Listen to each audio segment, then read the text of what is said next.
नमस्कार साथियों, एक बार पुनः आप सभी का हार्दिक स्वागत अभिनंदन है आपके अपने YouTube channel study with Wasim में। तो साथियों, अपन राजस्थान के मेले और त्योहार पढ़ रहे थे। राजस्थान कला संस्कृति का बहुत ही शानदार टॉपिक है, जिसकी मैं 3 क्लासें डाल चुका हूं और लगभग मैं विस्तार से आपको करवा रहा हूं। उसमें कुछ मेले जो है वो अलग से बच रहे हैं और उन मेलों का जो शुरू से लेकर लास्ट तक है ना, मेलों का एक अलग से वीडियो बनाएंगे जिसमें आपको मेले याद करवाने की कोशिश करेंगे, कोई ट्रिक बनाएंगे, क्योंकि मेले बहुत ज्यादा है और त्योहारों के साथ में कुछ महत्वपूर्ण है ना, उनको मैंने ऐड किया है, इसीलिए मेले और त्योहार नाम दिया है। तो जो महत्वपूर्ण है उसको ऐड किया है। आप क्लास को अंत तक देखिएगा। आज अपन मेले और त्योहार जो है वो कंप्लीट कर लेंगे। उसके बाद में नेक्स्ट जो है वो हम एक इतिहास का टॉपिक पढ़ेंगे और हो सका तो हम मारवाड़ का इतिहास पढ़ेंगे उस टॉपिक के अंदर।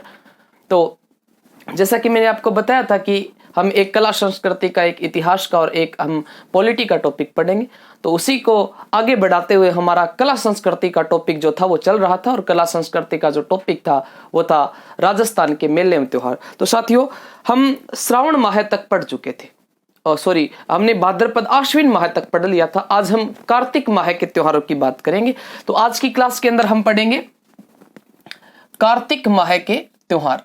कार्तिक माह के त्योहार, भाई ओ कार्तिक वही है जिके नपा कार्तिक वा, और ये काती या कार्तिक के हम त्योहार पढ़ेंगे। बिल्कुल जीरो लेवल से हम पढ़ रहे हैं और बिल्कुल आसानी से याद हो सकता है अगर आप 1-2 बार क्लास को अच्छे से देखो। विश्वास तो करना पड़ेगा, आप वीडियो को देखते तो हो नहीं।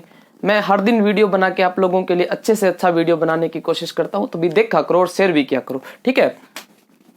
तो हम कार्तिक माह के त्योहारों को पढ़ेंगे साथियों, और कार्तिक माह के त्योहारों को उसी प्रकार से हम 2 पक्षों में बांटेंगे। और एक पक्ष तो कौन सा हो जाएगा, तो एक तो पक्ष हो जाएगा साथियों कृष्ण पक्ष। कौन सा पक्ष हो जाएगा, तो एक तो हो जाएगा कृष्ण पक्ष और दूसरा जो पक्ष है हमारा वो हो जाएगा शुक्ल पक्ष। तो एक तो कृष्ण पक्ष की हम बात करेंगे और दूसरे हम बात करेंगे शुक्ल पक्ष की।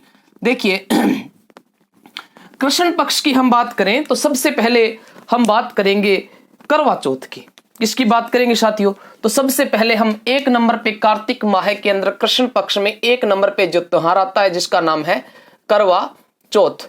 करवा चौथ, और करवा चौथ है तो चौथ नाम आया है, इसका मतलब कि कार्तिक माह की कृष्ण चतुर्थी के दिन कौन सा त्योहार आता है, करवा चौथ आता है।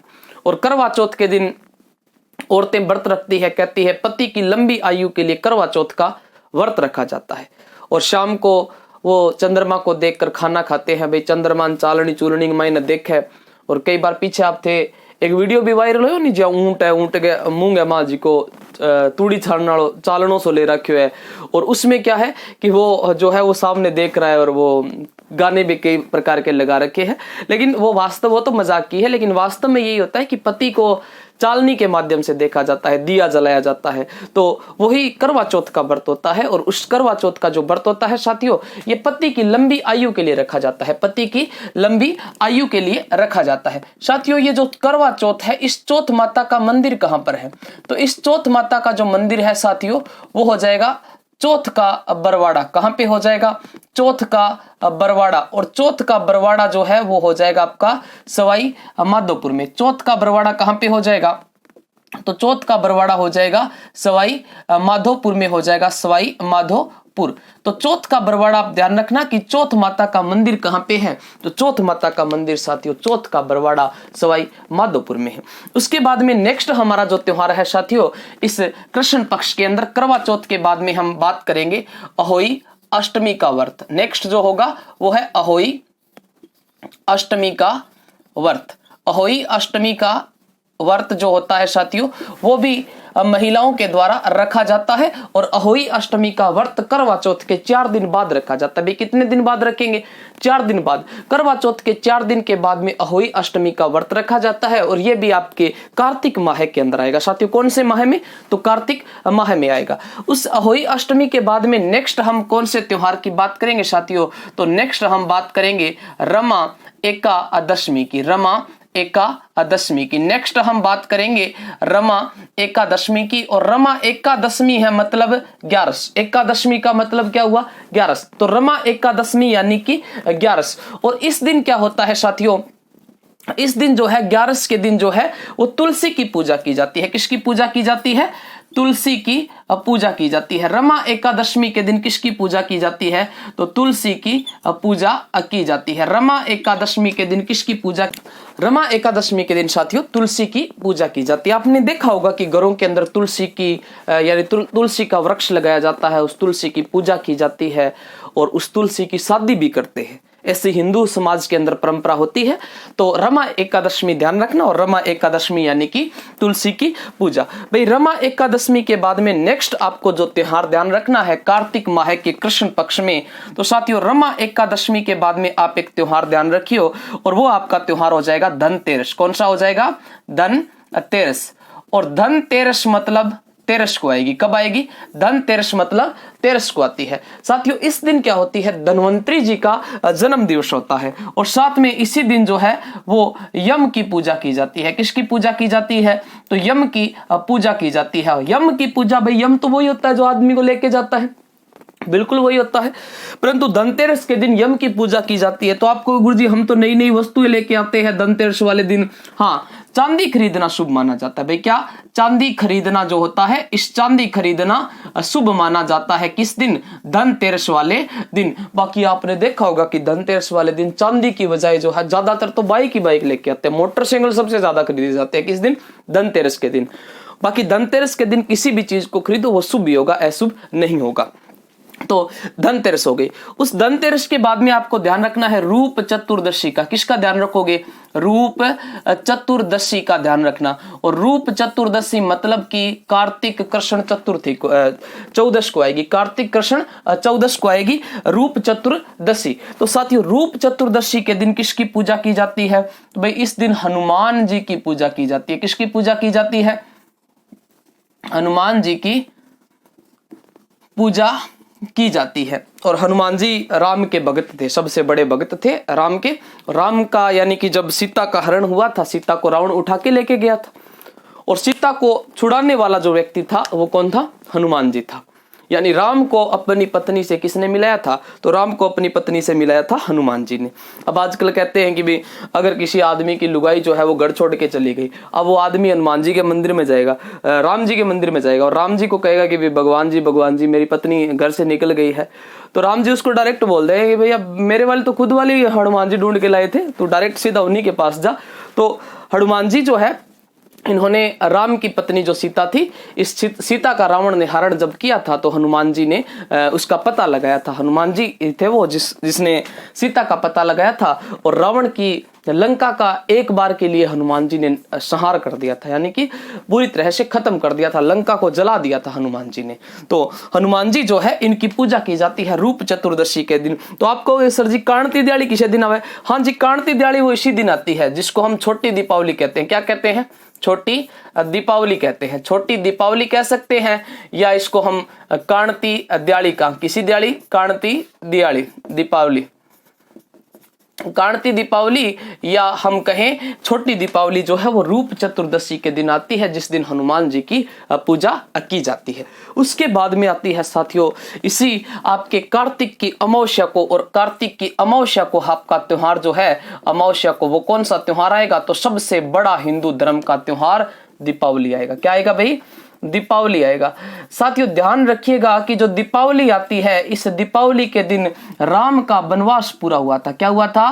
राम का वनवास पूरा हुआ था। राम का वनवास कब पूरा होता है? तो राम वनवास गए थे और वनवास पूरा जो है दीपावली के दिन होता है। इस दिन पूरे देश के अंदर पटाखे बजाए जाते हैं, भी राम जी का वनवास जो है वो कंप्लीट हो गया है और राम का वनवास जो है वो दीपावली के दिन पूरा होता है। और दीपावली कार्तिक की अमावस्या के दिन आती है। कार्तिक की अमावस्या के दिन दीपावली का त्योहार जो है वो मनाया जाता है। उसके बाद में देखिएगा दीपावली आ गई, और ये दीपावली जो है जब दीपावली आती है तो कहते हैं कि जो वैश्य समाज होता है, साथियों कौन सा समाज? तो वैश्य समाज।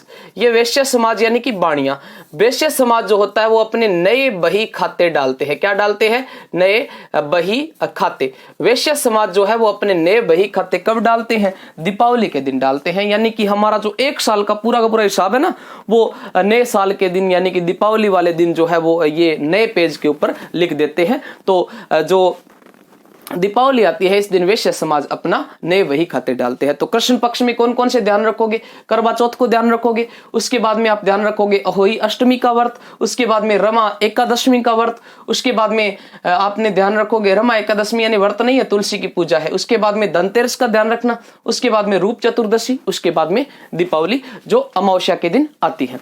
उसके बाद में साथियों आते हैं शुक्ल पक्ष के त्योहार। शुक्ल पक्ष के त्योहारों की अगर अपन बात करें तो सबसे पहले दीपावली के नेक्स्ट अगले दिन किसकी पूजा की जाती है? तो नेक्स्ट अगले दिन होती है गोवर्धन पूजा। साथियों कौन सी पूजा?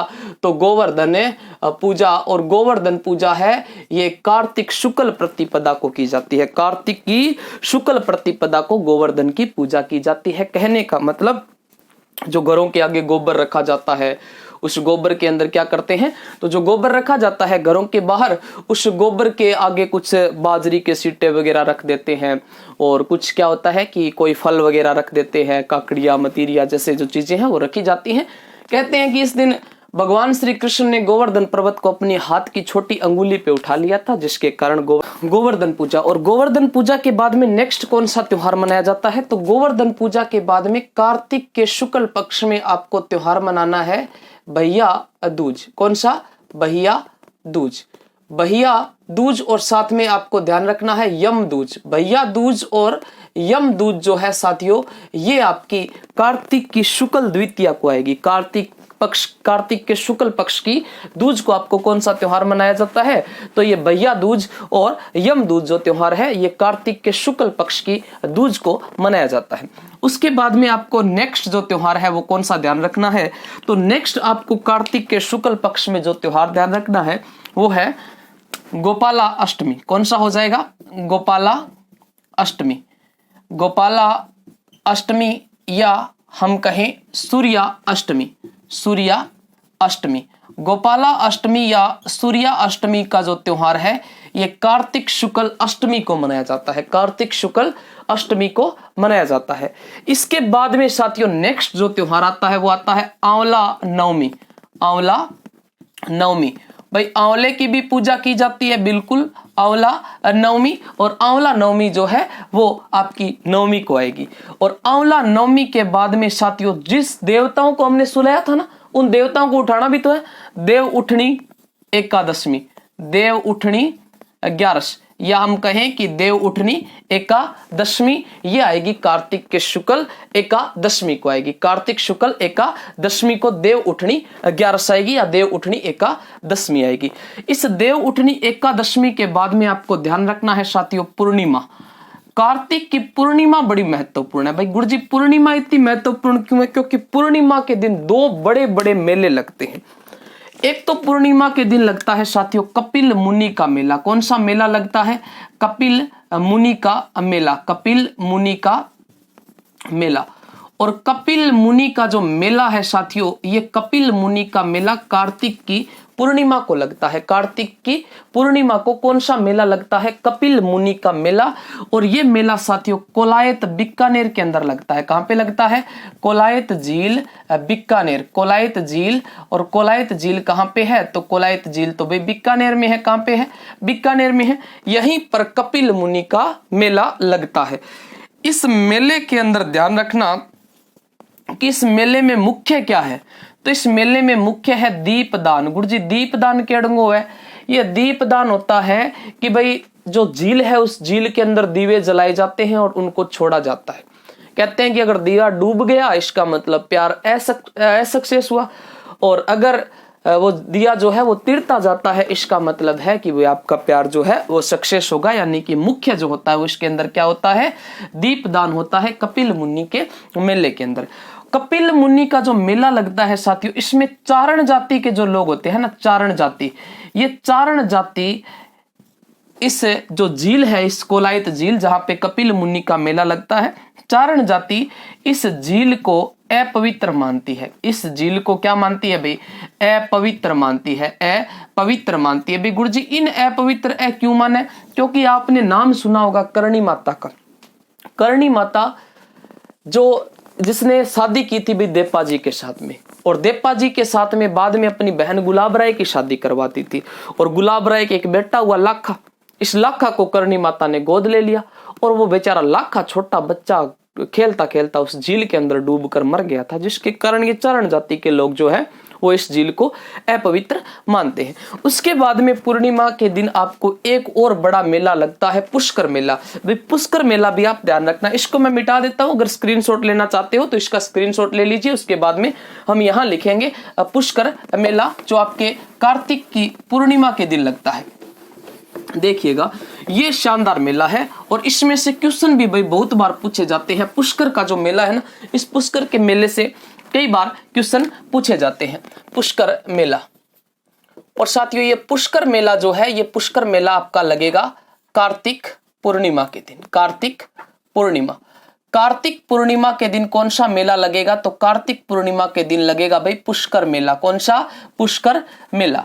ध्यान दीजिएगा, पुष्कर जो झील है, इस पुष्कर झील को सबसे पवित्र और अपवित्र माना जाता है। सबसे पवित्र और अपवित्र माना जाता है। अपवित्र, भाई पवित्र भी माना जाता है और अपवित्र भी माना जाता है। ऐसा क्यों? पवित्र तो इसलिए है क्योंकि लोग यहाँ पे स्नान करने के लिए जाते हैं, पवित्र स्थल है पुष्कर का। यहाँ पे बहुत सारे देवी देवताओं के मंदिर है, सर्वाधिक देवताओं के मंदिर, जो देवी देवताओं के मंदिर वो पुष्कर के अंदर है। पवित्र तो अपने आप है, अपवित्र कैसे? दूषित कैसे? अपवित्र तो नहीं कहें, इसको दूषित कह दें, हम इसको पवित्र और दूषित कह दें। दूषित शब्द सही रहेगा। दूषित, दूषित इसलिए है क्योंकि यहाँ पे लोग स्नान करने के लिए जाते हैं और स्नान करने के लिए लुगाई आदमी सारा का सारा बिंगमा चुब्बी मारे। अब कई नाड़ कर नाड़ ला रहा, काफी दूर वाण ला रहा, 15-10 दिन हो गया चाल, 15-10 दिन नायडा को नहीं आगे बिंगमा चुब्बी मार लेगा, तो ये दूषित तो अपने आप हो गई। तो ये जो झील है इसको सबसे पवित्र और दूषित झील माना जाता है। कौन सी झील को? तो पुष्कर झील को। साथ में ध्यान रखना कि ये जो पुष्कर झील है, इस पुष्कर झील में सफाई का कार्य किसको सौंपा गया है? तो सफाई का यहाँ पे कार्य जो है, सफाई का कार्य कनाडा के द्वारा किया जाता है। किसके द्वारा? तो कनाडा के द्वारा। कनाडा के द्वारा पुष्कर झील जो है, यहाँ पे सफाई का जो कार्य है वो साथियों कनाडा के द्वारा किया जाता है, कनाडा देश के द्वारा किया जाता है। उसके बाद में आपको ध्यान रखना है कि ये जो पुष्कर झील है, इस पुष्कर झील के यहाँ पर 52 घाट बने हैं। क्या बने हैं? 52 घाट बने हैं। और 52 घाट बने हैं, इनमें से एक घाट का नाम है, एक घाट का नाम क्या हो जाएगा? तो एक घाट का नाम है जनाना घाट। भाई क्या नाम है? जनाना घाट। एक घाट का नाम हो जाएगा जनाना घाट। घाट तो समझो घाट क्यों है? अरे घाट वही होते हैं जिसके अंदर क्या है कि हम आसानी से नहा सकते हैं। 52 प्रकार के ऐसे घाट बने हैं। एक घाट का नाम है जनाना घाट। और इस जनाना घाट को किसने बनाया था? तो इसको मैडम मेरी ने बनाया था। मेरी कौन बात करूं मैं? मैडम मेरी जॉर्ज पंचम की पत्नी थी। जॉर्ज पंचम की पत्नी थी मैडम मेरी, इसने बनाया था। जॉर्ज पंचम और मैडम मेरी एक बार यहाँ पे घूमने के लिए आए। मैडम मेरी ने देखा कि भाई वहीं पर तो पुरुष चुब्बी मारे, वहीं पर महिला चुब्बी मारे, ये तो अच्छी बात नहीं है। इसने क्या किया? वो लड़कियों के लिए, महिलाओं के लिए अलग से घाट बना दो। उस घाट को नाम क्या दे दिया? जनाना घाट नाम दे दिया। और जनाना घाट जो है वो मैडम मेरी के द्वारा बनाया गया था। उसके बाद में देखिए, पुष्कर जो है, इसे पुष्कर को तीर्थों का मामा कहते हैं। भाई क्या कहते हैं? तीर्थों का मामा कहते हैं। भाई गुरु जी इन तीर्थों मामों के, तो फिर तीर्थों को बाणजो कौन है? तो ये भी ध्यान रखना। भाई तीर्थों का बांजा कौन हो जाएगा? तो तीर्थों का बांजा जो है वो हो जाएगा मचकुंड। भाई किशोर जी बांजा हो जाएगा मचकुंड। और मचकुंड कहाँ पे है? तो मचकुंड धौलपुर में है। खटा है धौलपुर, मचकुंड हो जाएगा धौलपुर। इस मचकुंड को तीर्थों का क्या कहेंगे? तो तीर्थों का बांजा कहेंगे। भाई मामो और बाणजो सारा का सारा आ गया, तो नानी खड़े गई, नानी को भी ध्यान रखो। तीर्थों की नानी किसे कहेंगे? तो साथियों तीर्थों की नानी जो है ना, तीर्थों की नानी, ये तीर्थों की नानी है देवयानी। कौन सी? देवयानी। और देवयानी मतलब सांबर, क्या हो जाएगी? सांबर। देवयानी मतलब सांबर। तो तीर्थों की नानी क्या हो जाएगी? सांबर हो जाएगी। पुष्कर को तीर्थों का मामा कहते हैं, मचकुंड को तीर्थों का भांजा कहते हैं, और इस देवयानी सांबर को क्या कहते हैं? तीर्थों की नानी कहते हैं। नानी कंदई रोटियों खाण मामो, यानी बाणजो जासी, और बाणजो नाम के है मचकुंड। और मचकुंड कहाँ पे है? धौलपुर में। उसके बाद में ध्यान रखना, इस पुष्कर मेले के अंदर और आप क्या क्या ध्यान रखोगे, तो और इसके अंदर ध्यान रखना है कि सर्वाधिक विदेशी कहां पे आते हैं, तो सर्वाधिक विदेशी जो है ना साथियों, सर्वाधिक विदेशी, ये सर्वाधिक विदेशी यहीं पर आते हैं, सर्वाधिक विदेशी आते हैं पुष्कर के अंदर, सर्वाधिक विदेशी आते हैं। इस मेले को रंगीन मेला कहा जाता है। कैसा मेला कहा जाता है? रंगीन मेला कहा जाता है। भाई गुरुजी रंगीन मेलो क्या कहे? अरे रंगीन मेलो इसीलिए कहा जाता है भी नई नई मैडम आवे यानी कि विदेशी आते हैं तो अंग्रेजनी आवे, अंग्रेजनी हर बात की आवे। अगर वेस्ट इंडीज का नु आ जाए फिर तो भाई फिर विषा एकदम काला काला उसी, और अगर इंग्लैंड की तरफ से आ जाए तो फिर बोंगो तो बेरो कौन चाला है, यानी बुरा बुरा उसी बांद्रा वर्गा। उसके बाद में देखिएगा कि जो ये रंगीन मेला इसीलिए कहते हैं क्योंकि यहाँ पे भांत भांत के लोग आते हैं, अलग अलग प्रकार के जो लोग हैं वो यहाँ पे आते हैं। साथ में इसी को गुब्बारों का मेला कहते हैं। भाई क्या कहते हैं? गुब्बारों का मेला कहते हैं। गुब्बारों का मेला भी किसको कहा जाता है? तो गुब्बारों का मेला भी साथियों पुष्कर अजमेर को कहा जाता है। किसको? पुष्कर अजमेर को कहा जाता है। उसके बाद में देखिएगा इसके अलावा आपको इसके अंदर और क्या क्या ध्यान रखना है। यहाँ पर ब्रह्मा जी, इसके अलावा रंग जी, इसके अलावा सावित्री जी, और इसके अलावा गायत्री जी, सावित्री जी और गायत्री जी, इनका क्या है साथियों? मंदिर है। गुरुजी बहुत मंदिर है जी। सर्वाधिक मंदिर जो है वो कहां पे है? तो देवी देवताओं के सर्वाधिक मंदिर जो है वो पुष्कर झील के किनारे यहीं पर है, अजमेर के अंदर। हम कह सकते हैं कि जो मेला लगता है यहाँ पे पुष्कर का मेला। तो ब्रह्मा जी का जो प्रथम मंदिर है, मतलब ब्रह्मा जी का मंदिर, पहला मंदिर कहाँ पे हो जाएगा साथियों? तो ब्रह्मा जी का पहला मंदिर जो है वो पुष्कर के अंदर हो जाएगा। ब्रह्मा जी को पहला मंदिर पुष्कर में है, तो ब्रह्मा जी का दूसरा मंदिर कहाँ पे है? तो ब्रह्मा जी का दूसरा जो मंदिर है साथियों, इसको भी ध्यान रखना। और ब्रह्मा जी का दूसरा मंदिर जो है ये बलोत्रा के अंदर है। कहां पे है? तो दूसरा मंदिर हो जाएगा साथियों बलोत्रा के अंदर, बलोत्रा यानी बाड़मेर के अंदर। और इस मंदिर का निर्माण किसके द्वारा करवाया गया था? तो इस मंदिर का निर्माण जो है वो खेताराम पुरोहित के द्वारा करवाया गया था। किसके द्वारा? खेताराम पुरोहित। और खेताराम पुरोहित जो है ना, इस खेताराम पुरोहित ने इसका निर्माण करवाया। तो इस मंदिर के सामने जो है वो खेतेश्वर महादेव का मंदिर है। किसका मंदिर है?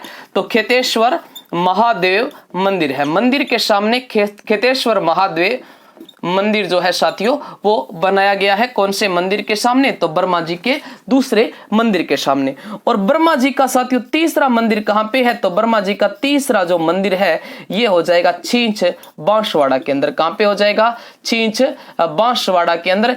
इतनी बातें आपको पुष्कर के मेले के अंदर ध्यान रखनी है जो अजमेर के अंदर कार्तिक की पूर्णिमा को बढ़ता है। हमने इस कार्तिक माह के शुक्ल पक्ष की बात की। सबसे पहले गोवर्धन की पूजा, उसके बाद में भैया दूज या यमदूज, उसके बाद में गोपाला अष्टमी या सूर्या अष्टमी, उसके बाद में आंवला नवमी, उसके बाद में देव उठनी एकादशमी। पूर्णिमा के दिन एक तो लगा कपिल मुनि का मेला जो कोलायत झील बीकानेर के अंदर लगता है, जिसमें मुख्य है दीपदान, और चारण जाति के लोग जो है वो यहाँ पे भाग नहीं लेते हैं।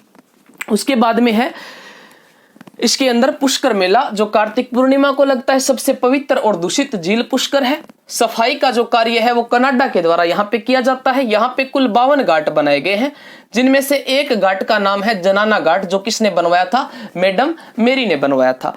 और इस पुष्कर को तीर्थों का मामा कहते हैं, और तीर्थों का बांजा जो है वो मचकुंड धौलपुर को कहा जाता है। तीर्थों की नानी देवयानी शाम्बर को कहा जाता है। सर्वाधिक विदेशी आते हैं। इसी मेले को रंगीन मेला कहते हैं, और साथ में गुब्बारों का मेला भी इसी को कहा जाता है। यहाँ पे ब्रह्मा जी, रंग जी, सावित्री जी, गायत्री जी, अब आप ऐसे मत सोचना सुमन जी, पूनम जी, ऐसे नहीं है। ये देवताओं के मंदिर है। ब्रह्मा जी, रंग जी, सावित्री जी, गायत्री जी का मंदिर है। ब्रह्मा जी का दूसरा मंदिर बलोत्रा के अंदर है, जिसका निर्माण खेताराम पुरोहित ने करवाया था। इसी मंदिर के सामने खेतेश्वर महादेव मंदिर बनाया गया है। तीसरा मंदिर साथियों छींच बांसवाड़ा के अंदर है। इतनी बातें आपको ध्यान रखना है। एक दो बार वीडियो को थोड़ा सा पॉज करके आप स्क्रीनशॉट ले सकते हो, और इसको एक बार बिल्कुल दिल से अगर पढ़ोगे ना तो ये कभी नहीं भूलोगे, बिल्कुल गारंटी लेता हूं आपके याद हो जाएगा। तो इसका स्क्रीनशॉट लीजिए। उसके बाद में हम कार्तिक के बाद में अगला जो महीना आता है मार्गशीर्ष, उसी की बात करेंगे। मिटा देता हूं इसको, और नेक्स्ट जो हमारा महीना आएगा वो आएगा साथियों मार्गशीर्ष। हमने कार्तिक माह तक के त्योहारों की बात कर ली है। नेक्स्ट जो हमारा माह आता है जिसका नाम आता है मार्गशीर्ष। भाई मार्गशीर्ष के अंदर कोई ज़्यादा लंबे चौड़े त्यौहार है नहीं, तो थोड़ी थोड़ी बातें हैं जो मैं आपको बता देता हूं। तो देखिएगा, मार्गशीर्ष माह जी क्या नापा पो माघ सॉरी कार्तिक के बाद में सॉरी मार्गशीर्ष यानी मिंगसर जिसको बोलते हैं ना, मिंगसर कहते हैं। उसके बाद में आएंगे पो माह, तो पोष और माघ, तो ठीक है। मार्गशीर्ष को भी वैसे ही बांट लो आप दो पार्टों के अंदर। ज्यादा लंबी चौड़ी बात तो है नहीं, एक कृष्ण पक्ष हो गया और दूसरा साथियों कौन सा पक्ष हो जाएगा, दूसरा हो जाएगा शुक्ल पक्ष। एक कृष्ण पक्ष ध्यान रखो और दूसरा कौन सा, शुक्ल पक्ष। ये तो आपको सभी के सभी महीनों में ध्यान रखना ही होगा। इसके अंदर देखिएगा, कृष्ण पक्ष के अंदर एक आपको ध्यान रखना है, काल भैरव जयंती। काल भैरव जयंती, काल भैरव जयंती जो है ये आती है साथियों मार्गशीर्ष कृष्ण अष्टमी को। ज्यादा कुछ याद करने की जरूरी नहीं है, बस थोड़ा सा नाम ध्यान रखना। उसके बाद में यतेत्रेय ऋषि की जयंती, यतेत्रेय ऋषि जयंती, और यतेत्रेय ऋषि जयंती जो है ये 10वीं को आती है। बस दो ही त्योहार ध्यान रखना है। एक तो आपको ध्यान रखना है काल भैरव जयंती जो अष्टमी को आती है, एक यतेत्रेय ऋषि की जयंती जो 10वीं को आती है। बस इतो काफी है, आल्ले को नहीं, इतो ध्यान रख लो। इसके अंदर आपको ध्यान रखना है गीत जयंती जो 11वीं को आती है, 11 को आती है, शुक्ल पक्ष की 11 को गीत जयंती। बस की कौन याद करना, इतो याद करना। मार्गशीर्ष के बाद में नेक्स्ट जो महीना आता है साथियों वो आएगा पोष, पोष माह। पोष माह में कुछ है ही नहीं। इसमें आप ध्यान रखना कि इसकी जो अमावस्या है ना, इसकी अमावस्या के दिन एक स्थान आता है चौहटन, और चौहटन बोले तो बाड़मेर। इस चौहटन बाड़मेर के अंदर यहां पर सुइया मेला बरता है, मेला बरता है। बस इतनी बात ध्यान रखियो, अंग स्क्रीनशॉट ले लो। उसके बाद में हम बात करेंगे माघ माह की। तो इसका स्क्रीनशॉट ले लिया होगा। अब अपन आगे बढ़ते हैं और नेक्स्ट हम बात करेंगे माघ माह की। और माघ के अंदर भी बस ज्यादा कुछ लंबी चौड़ी बातें नहीं है, आपको जो महत्वपूर्ण जो बातें हैं वो बता देंगे, जो एग्जाम की दृष्टि से महत्वपूर्ण है। इनमें से क्वेश्चन जो है वो पूछे जाते हैं भाई। तो माघ माह, माघ माह को भी कृष्ण और शुक्ल में बांटना है। कृष्ण पक्ष और दूसरा शुक्ल पक्ष, शुक्ल पक्ष, एक कृष्ण पक्ष और दूसरा शुक्ल पक्ष।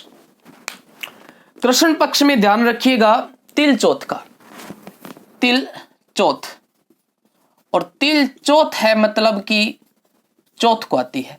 तिल कुटाली चौथ है की बकदा है माघ महीने, माघ के कृष्ण चतुर्थी को आती है, कृष्ण चतुर्थी को आएगी। इसके बाद में आपको कृष्ण पक्ष में कुछ ध्यान नहीं रखना है, शुक्ल पक्ष में आ जाइए। शुक्ल पक्ष में साथियों एकम से लेकर नवमी तक ये गुप्त नवरात्रे आते हैं, गुप्त नवरात्रे, क्योंकि वो तो दो आते ही आते हैं, चैत्र और आश्विन वाले। ये गुप्त नवरात्रे भी आएंगे, इसमें 9 देवियों की पूजा की जाती है। इसके अलावा आपको ध्यान रखना है साथियों बसंत पंचमी का, बसंत पंचमी, और बसंत पंचमी मतलब पांचू आवेगी। उसके बाद में सिर्फ और सिर्फ आपको ध्यान रखना है पूर्णिमा का, और माघ शुक्ल पूर्णिमा या माघ माह की पूर्णिमा के दिन जो है वो बेणेश्वर मेला लगता है। साथियों कौन सा मेला लगता है, बेणेश्वर मेला। और बेणेश्वर मेला जो है ये लगता कहां पे है, डूंगरपुर में लगता है। कहां पे लगता है, डूंगरपुर में लगता है। बेणेश्वर मेला जो है वो साथियों डूंगरपुर में लगता है। इसके अंदर आपको ध्यान रखना है बेणेश्वर मेले में, ये बेणेश्वर मेला जो है इसे आदिवासियों का बिलों का और वागड़ का कुंभ कहा जाता है। क्या कहा जाता है? कुंभ कहा जाता है। आदिवासियों का बिलों का वागड़ का कुंभ कहा जाता है। कौन से मेले को? बेणेश्वर मेले को, जो कहां पे? डूंगरपुर में बढ़ता है और डूंगरपुर में माघ की पूर्णिमा को भरेगा भाई, माघ की पूर्णिमा को भरेगा। इस मेला जो होता है साथियों ना, इस मेले के अंदर खंडित शिवलिंग की पूजा की जाती है। खंडित शिवलिंग की पूजा की जाती है। खंडित शिवलिंग की पूजा की जाती है। और इस धाम का निर्माण किसने करवाया था? तो धाम का, बेणेश्वर धाम का निर्माण जो है साथियों, निर्माण वो करवाएगा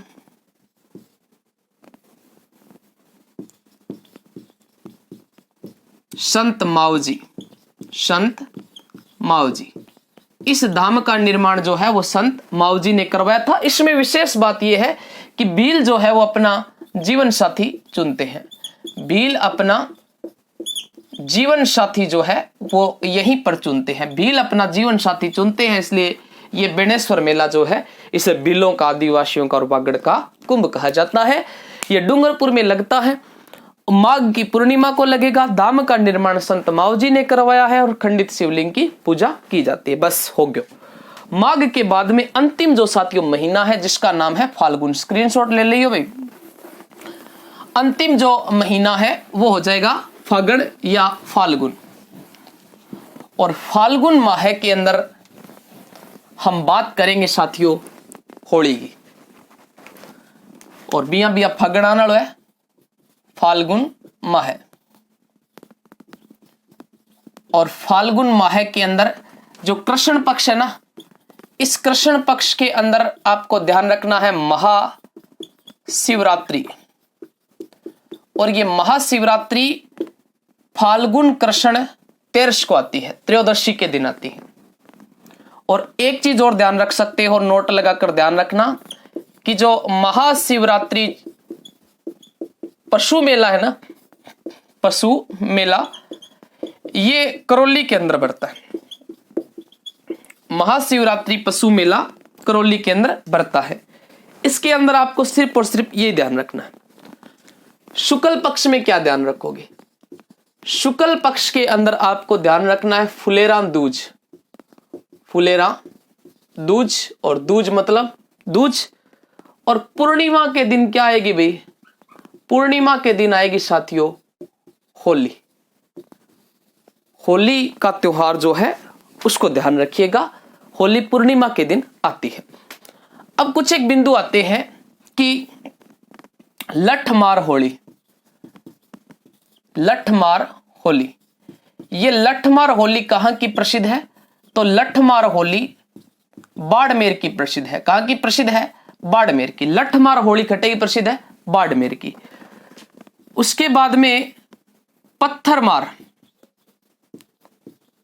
होली कहां की प्रसिद्ध है? पत्थरमार होली हो जाएगी साथियों करौली की। इसके बाद में कोड़ामार कहां की प्रसिद्ध है? तो कोड़ामार होली जो है ये हो जाएगी आपकी बिनाए अजमेर की। कोड़ामार बिनाए अजमेर की प्रसिद्ध है। 4 नंबर पे ध्यान रखिएगा देवर भाभी की होली। देवर भाभी की होली, और ये देवर भाभी की होली कहां की है? ब्यावर अजमेर की प्रसिद्ध है। ब्यावर अजमेर की प्रसिद्ध है देवर भाभी की होली। एक और ध्यान रखियो डेगची होली, और ये डेगची होली जो है ये बीकानेर की प्रसिद्ध है। और एक ध्यान रखना बादशाह की होली, और बादशाह की होली जो है ये हो जाएगी आपकी नाथ द्वारा की। और एक चीज और ध्यान रखना इसमें, 7 नंबर पे एक स्थान आता है सांगोण, और ये कोटा में है। यहां पर होली के अवसर पर नहान महोत्सव मनाया जाता है। नहान महोत्सव मनाया जाता है। ये है जी होली। और इसी होली के साथ में हमारे मेले एवं त्योहार कंप्लीट होते हैं। अगर आपको क्लास अच्छी लगी है तो वीडियो को लाइक कीजिए और भाई शेयर सार कर दे करो, थोड़ा बहुत शेयर करने से कुछ नहीं जाता है, तो शेयर किया करो और कमेंट भी किया करो। धन्यवाद।